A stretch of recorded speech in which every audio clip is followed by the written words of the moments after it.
Good day and welcome to everyone joining us for this preview on Wednesday. Racing takes place out at the country course. We are racing at Durbanville. And what I have selected to do today is two value bets. One of them is 25 to 1 and 9 to 2, the fixed place with Marshall's World of Sport. The other runner is 4 to 1 and around 6.5 to 10, the fixed place. So you can mix and match and have some fun on the day.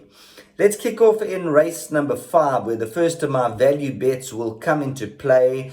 And this is number 1, Night Song, currently with Marshall's World of Sport. Early doors, 25 to 1 the win.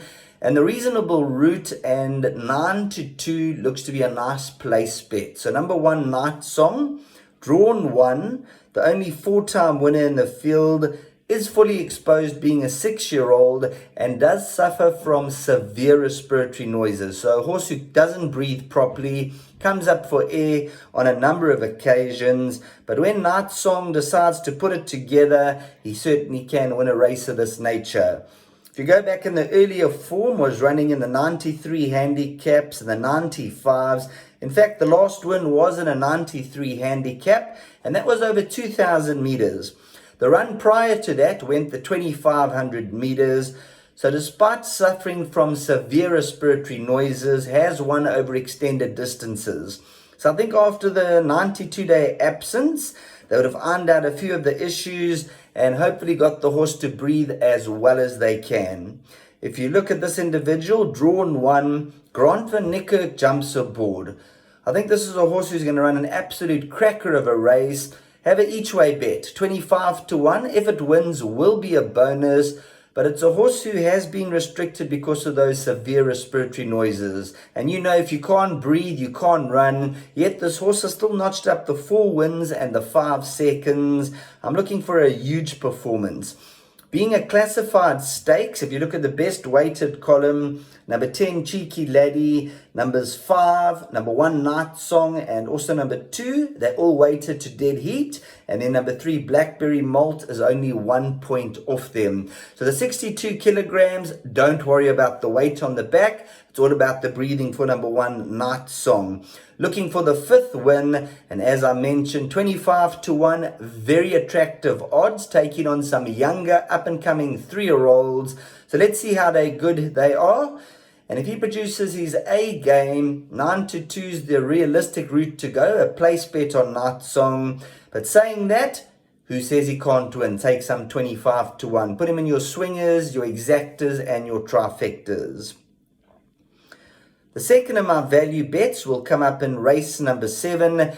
And you'll notice I'm sticking with the Elder Brigade this afternoon. We're going with the tried and tested, the older horses who are taking on the younger company. Race 7 over 1,400 meters. 4 to 1 about number 1, Enchanted Creek. And around about 6.5 to 10, the fixed place.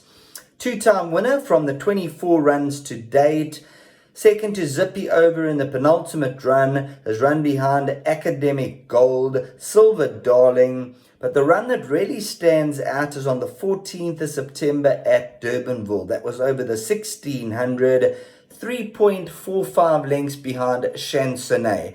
And we all know how good Chansonnet is. She's run the top filly, Captain's Ransom, right down to the line before. So Chansonnet, that's group form. And although Enchanted Creek hasn't won in 420 days, just looking at the race, 1 draw, has been very unlucky in the running of late. Hasn't been able to find the gaps. Highly competitive field, but I just believe today could be the day that the pendulum swings in her favor. From the draw, she'll get a perfect run in transit, and hopefully down the lane she gets a clear run. If you look at her last run, very, very unlucky. If you go back a few runs, also held up, couldn't get a run, stayed on at the business end. So a horse that I think we're going to get a classy run from. So on behalf of Marshall's World of Sport and myself, Sheldon Peters, Night Song each way, and also number 1, Enchanted Creek. take some doubles, all to comes, and play around these horses in all of your exotics and your quartets and the likes. And let's hopefully get some money in the bank. And then looking forward to the weekend. We'll catch you back on Sunday where racing takes place. At this stage, I think it's on the turf at Greyville, and I think we're racing on Tuesday and Wednesday in KwaZulu-Natal. We'll catch you then.